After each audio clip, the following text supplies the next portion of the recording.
وَإِذَا سَأَلَكَ عِبَادِي عَنِّي فَإِنِّي قَرِيبٌ أُجِيبُ دَعْوَةَ الدَّاعِ إِذَا دَعَانِ فَلْيَسْتَجِيبُوا لِي وَلْيُؤْمِنُوا بِي لَعَلَّهُمْ يَرْشُدُونَ. نحمده ونصلي على رسوله الكريم، اما بعد فاعوذ باللہ من الشیطان الرجیم، بسم اللہ الرحمن الرحیم، رب اشرح لی صدری ویسر لی امری واحلل عقدۃ من لسانی یفقہوا قولی۔ السلام علیکم ورحمۃ اللہ وبرکاتہ۔ ناظرین، پروگرام دعا کیجیے کے ساتھ آپ کی خدمت میں حاضر ہیں۔ آج ہم انشاءاللہ بری موت سے بچنے کی دعاؤں کے موضوع پر آپ سے گفتگو کریں گے۔ موت ایک حقیقت ہے، اٹل حقیقت، جس سے کسی کو بھی فرار نہیں۔ اللہ تعالیٰ فرماتے ہیں قُل لَن يَنفَعَكُمُ الْفِرَارُ إِن فَرَرْتُم مِّنَ الْمَوْتِ، آپ کہہ دیجئے کہ تمہیں موت سے بھاگنا، موت سے فرار ہرگز فائدہ نہ دے گا اگر تم بھاگنا بھی چاہو۔ کوئی انسان کہیں پر بھی چلا جائے، موت اس کے پیچھے پیچھے ہے، اور موت انسانی زندگی کے خاتمے کا نام ہے، اور پھر جیسا خاتمہ ہوگا، جیسا انجام ہوگا، ویسا ہی انسان دوبارہ اٹھے گا۔ اس لیے بہت ضروری ہے کہ انسان اس بات کا حریص ہو کہ اس کا انجام اچھا ہو، ایمان پر ہو، ایمان کی سلامتی کے ساتھ ہو، اور دنیا میں سے جب وہ جائے تو ایک اچھی زندگی اور ایک اچھے اعمال نامے کے ساتھ اور اچھی یادیں لے کر جائے، اور بعد والوں کے لیے بھی اچھا ذکر خیر چھوڑ کر جائے۔ اس لیے بہت ضروری ہے کہ ہم وہ دعائیں بھی جانیں اور عملی طریقے بھی کہ جن سے ہمارا خاتمہ اچھا ہو۔ سب سے پہلے یہ ہے کہ انسان جب دعا مانگتا ہے تو اللہ سبحانہ وتعالیٰ اس کی دعا سنتے ہیں، اور یقین کے ساتھ مانگنا چاہیے، جیسے کہ بدر کے میدان میں اہل ایمان نے دعائیں کی تھیں تو اللہ سبحانہ وتعالیٰ نے ان کی فریادیں سن لی۔ قرآن مجید میں آتا ہے اذ تستغیثون ربکم فاستجاب لکم انی ممدکم بألف من الملائکۃ مردفین، جب تم اپنے رب سے مدد مانگ رہے تھے تو اس نے تمہاری دعا قبول کر لی، یعنی تم مانگ رہے تھے تو اللہ تعالیٰ نے تمہیں عطا کر دیا کہ بے شک میں 1000 فرشتوں کے ساتھ تمہاری مدد کرنے والا ہوں جو ایک دوسرے کے پیچھے آنے والے ہیں۔ تو اسی طرح اگر اللہ تعالیٰ ان کی دعائیں سن سکتا ہے تو وہ ہماری بھی سنتا ہے۔ ہمیں دعا مانگتے وقت قبولیت کا یقین ہونا چاہیے کہ ہمارا رب ہر چیز پر قدرت رکھتا ہے۔ ان اللہ علی کل شیء قدیر، اس لیے مجھے اس سے مانگنا ہے۔ تو مانگنے کی چیزوں میں صرف دنیا کی بھلائیاں نہیں، دنیا سے جانے کے وقت کی بھلائی یعنی موت کے وقت کی بھلائی اور اس کے بعد کی زندگی کی بھلائی بھی مانگنی چاہیے۔ ربنا آتنا فی الدنیا حسنۃ وفی الآخرۃ حسنۃ وقنا عذاب النار، کہ اے اللہ ہمیں دنیا میں بھی بھلائی عطا فرما اور آخرت میں بھی بھلائی عطا فرما اور ہمیں آگ کے عذاب سے بچا۔ پھر یہ ہے کہ اللہ سبحانہ تعالیٰ کی ان الفاظ میں تعریف کی جا سکتی ہے سبوح قدوس رب الملائکۃ والروح، کہ اللہ تعالیٰ منزہ اور پاک ذات ہے جو فرشتوں اور جبریل کا رب ہے، پھر رب العرش العظیم ہے، ساری خیر اور بھلائی اس کے ہاتھ میں ہے۔ تو اللہ تعالیٰ کی تعریف اور اللہ تعالیٰ کے ناموں کا ذکر کر کے اور اللہ تعالیٰ کو یاد کر کے پھر اس کے بعد نبی صلی اللہ علیہ وسلم پر درود شریف پڑھ کر دعا مانگنی چاہیے۔ اور جہاں تک موت کا تعلق ہے تو موت ایک اٹل حقیقت ہے، اور ہر انسان ہر روز اپنی زندگی کا سفر طے کرتے ہوئے بالآخر موت سے جا ملنے والا ہے۔ زندگی کا گزرتا ہوا ہر لمحہ اسے دنیا سے دور اور آخرت سے قریب کر رہا ہے۔ قرآن مجید میں اللہ تعالیٰ فرماتے ہیں یا ایھا الانسان انک کادح الی ربک کدحا فملاقیہ، اے انسان بے شک تو مشقت کرتے کرتے اپنے رب کی طرف جانے والا ہے، سخت مشقت، پھر اس سے ملنے والا ہے۔ یعنی دنیا کی زندگی کو پھولوں کی سیج نہیں، یہاں بھی انسان ہر روز اس دنیا کے جھمیلوں سے نبٹنے کے لیے محنت کرتا ہے. اور پھر مشقت کرنے سے مراد اس کے بڑھاپے کی مشقت بھی ہو سکتی ہے، بیماری کی مشقت بھی ہو سکتی ہے. ان سارے مشکلات کو پار کرتے ہوئے بالآخر انجام تو موت ہی ہے. اسی طرح ایک اور جگہ پر آتا ہے قل ان الموت الذي تفرون منه فانه ملاقيكم، کہہ دیجئے بلا شبہ وہ موت جس سے تم بھاگتے ہو وہ تم سے خود آ ملنے والی. یعنی کوئی بھی انسان مرنا نہیں چاہتا، لیکن موت سے بچنے کے لیے وہ جو بھی راستہ اختیار کرے گا اس راستے پر موت ملاقات کرے گی، اس لیے انسان بچ سکتا نہیں. ایک اور جگہ پر آتا ہے قُلْ يَتَوَفَّاكُمْ مَلَكُ الْمَوْتِ الَّذِي وُكِّلَ بِكُمْ ثُمَّ إِلَىٰ رَبِّكُمْ تُرْجَعُونَ. آپ ان سے کہہ دیجئے کہ موت کا فرشتہ جو تم پر مقرر ہے تمہاری روح قبض کر لے گا، پھر تم اپنے پروردگار کی طرف لوٹائے جاؤ گے. موت سے بچنے والا کوئی بھی نہیں. کل نفس ذائقۃ الموت، ہر جان کو موت کا مزہ چکھنا ہے. اینما تکونوا یدرککم الموت ولو کنتم فی بروج مشیدہ، جہاں کہیں بھی تم ہوگے موت تمہیں آ لے گی، خواہ تم مضبوط قلعوں میں ہی کیوں نہ بند ہو جاؤ. پھر اسی طرح یاد رکھیے کہ موت نے تو کسی کو بھی نہیں چھوڑا، نہ عام انسانوں کو اور نہ اللہ کے مقرب اور محبوب بندوں کو. حدیث میں آتا ہے، مسند احمد کی روایت ہے، حضرت انس سے مروی ہے کہ جب رسول اللہ صلی اللہ علیہ وسلم پر موت کی شدت طاری ہوئی تو فاطمہ رضی اللہ عنہا آپ کی اس کیفیت کو دیکھ کر کہنے لگی، ہائے تکلیف. رسول اللہ صلی اللہ علیہ وسلم نے اس پر فرمایا، اے میری بیٹی، تمہارے باپ پر جو کیفیت طاری ہو رہی ہے، قیامت کے دن تک آنے والے کسی انسان کو اللہ اس سے چھوڑنے والا نہیں. یعنی ہر مرنے والا انسان اسی تکلیف سے گزر کر جائے گا. اس لیے انسان کو موت کو ہمیشہ یاد رکھنا چاہیے. نبی صلی اللہ علیہ وسلم نے فرمایا، لذتوں کو توڑنے والی چیز موت کا ذکر کثرت سے کیا کرو، یعنی بھول نہ جاؤ اس کو، کیونکہ اس سے ملاقات تو کرنی ہی ہے. آپ صلی اللہ علیہ وسلم نے یہ بھی فرمایا کہ اپنی نماز میں موت کو یاد کرو، کیونکہ جب آدمی نماز میں موت کو یاد کرتا ہے تو ممکن ہے کہ وہ اپنی نماز کو اچھے طریقے سے ادا کرے اور اس آدمی کی طرح نماز پڑھو جسے اس موقع کے بعد نماز پڑھنے کا گمان نہیں ہوتا. یعنی یوں سمجھو کہ یہ تمہاری آخری نماز ہے، اور ایک دن تو آخری ہوگی ہی. اس لیے انسان نماز کو بہتر بنانے کے لیے بھی اپنی موت کو یاد رکھے. تو اس سے یہ پتہ چلتا ہے کہ موت تو بہرحال آنی ہی آنی ہے، لیکن موت اچھی کیسے ہو اور بری موت سے کس طرح بچا جائے. تو سب سے پہلے تو ہم یہ دیکھیں گے کہ بری موت کے اسباب کیا ہیں، وہ کیا کام ہیں جن کی وجہ سے انسان کو بری موت کا سامنا کرنا پڑے گا. سب سے پہلی بات اللہ کا انکار، اللہ سے کفر کرنا.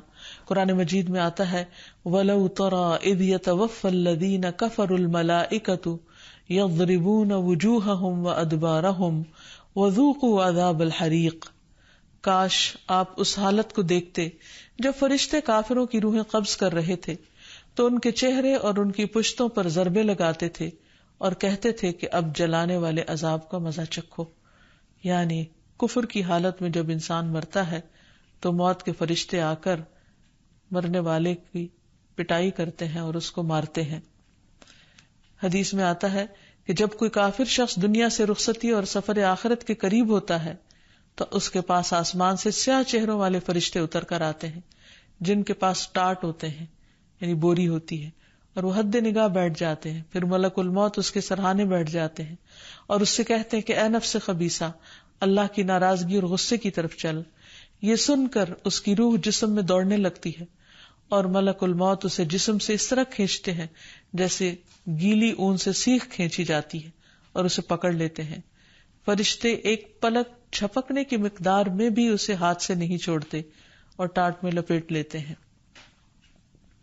اسی طرح کفر کے علاوہ شرک پر خاتمہ ہونا، پھر اللہ اور اس کے رسول صلی اللہ علیہ وسلم کی مخالفت کرنا، ان کی نافرمانی کرنا، یہ انسان کے لیے بری موت کا سبب بنتا ہے.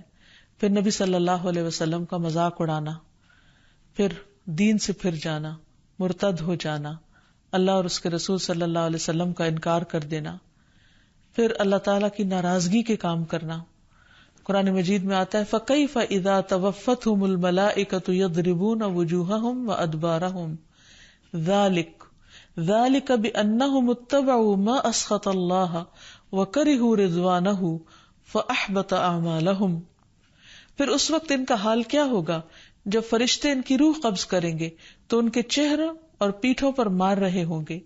یہ اس لیے کہ وہ ایسی بات کے پیچھے لگ گئے جس نے اللہ کو ناراض کر دیا، یعنی ایسے کام کرنے لگے جو اللہ تعالیٰ کی ناراضگی کا سبب بنے، اور اس کی رضا اختیار کرنا پسند نہ کیا تو اللہ نے ان کے سب اعمال ضائع کر دیے. پھر اسی طرح اللہ تعالیٰ کی نافرمانی میں دن رات گزارنا، یہ بھی انسان کے لیے بری موت کا سبب بنتا ہے.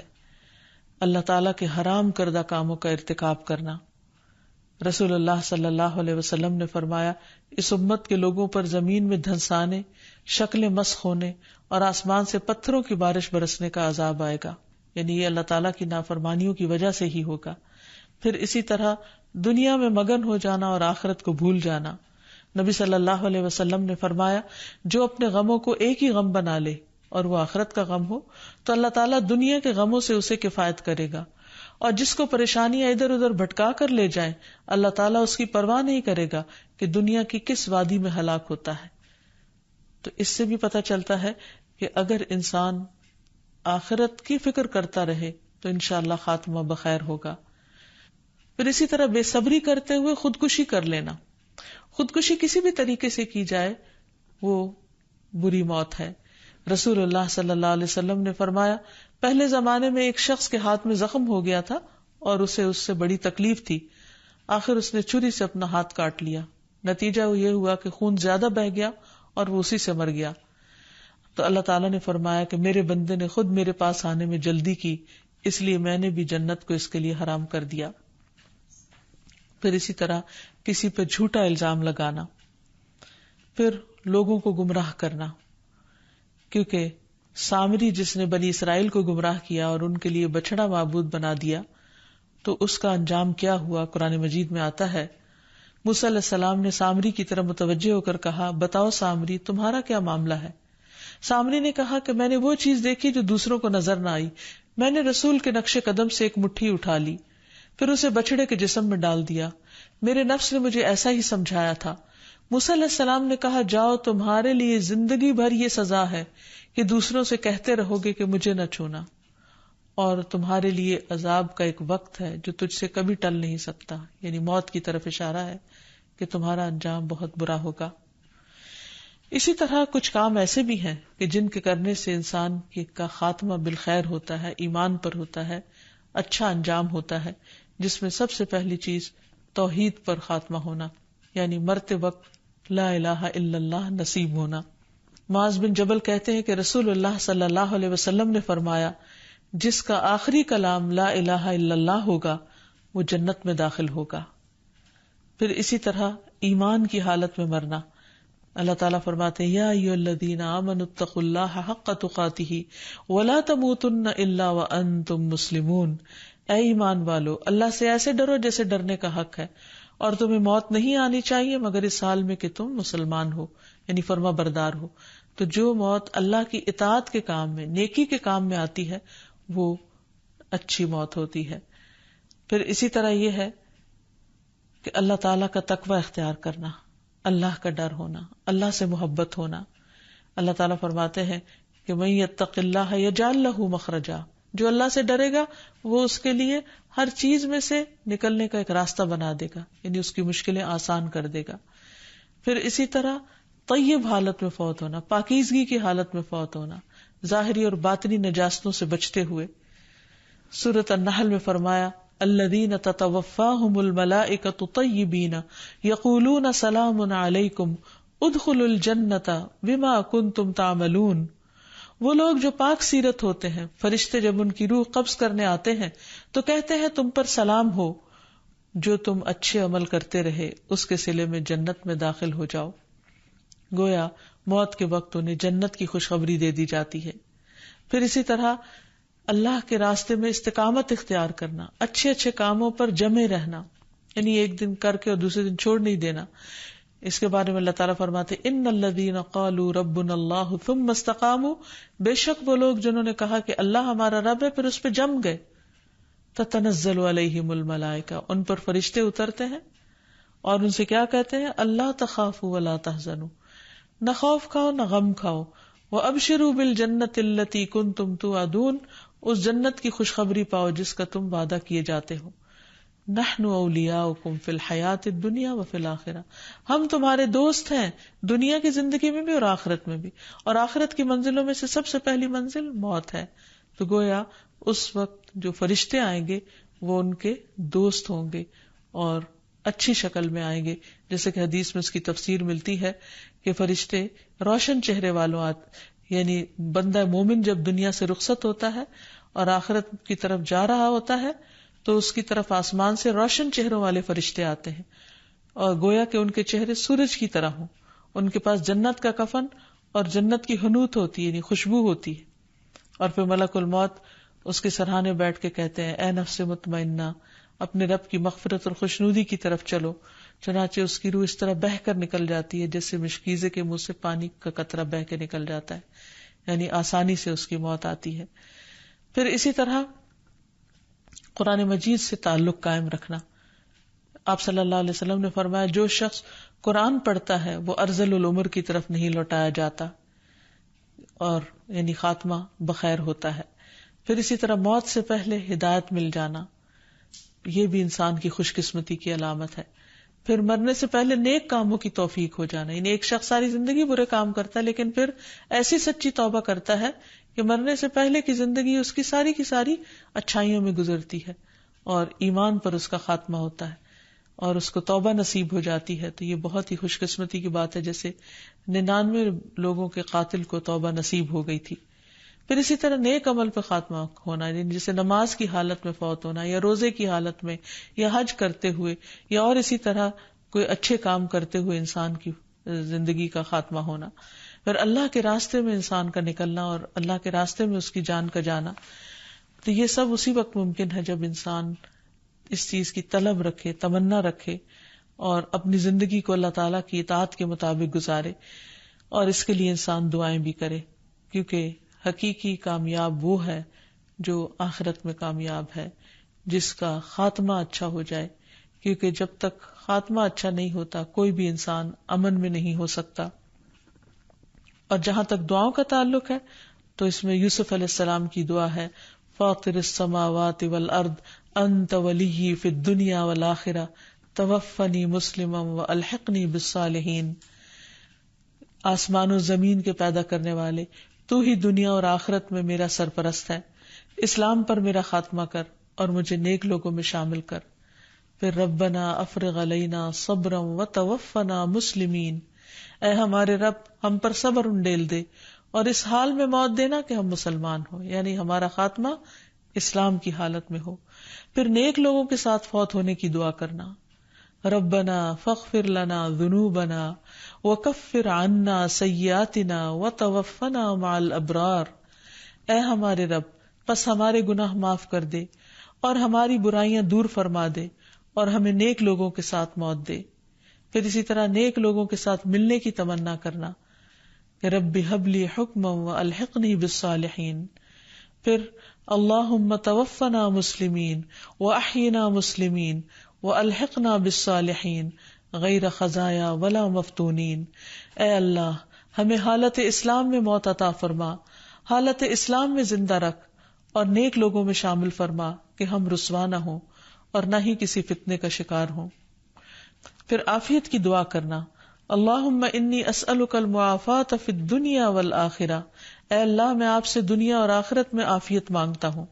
پھر موت کے وقت راحت کی دعا کرنا، رسول اللہ صلی اللہ علیہ وسلم یہ دعا مانگا کرتے تھے، اللہم اصلح لی دینی الذی هو عصمت امری واصلح لی دنیای التی فیہا معاشی واصلح لی آخرتی التی فیہا معادی واجعل الحیاۃ زیادۃ لی فی کل خیر واجعل الموت راحۃ لی من کل شر۔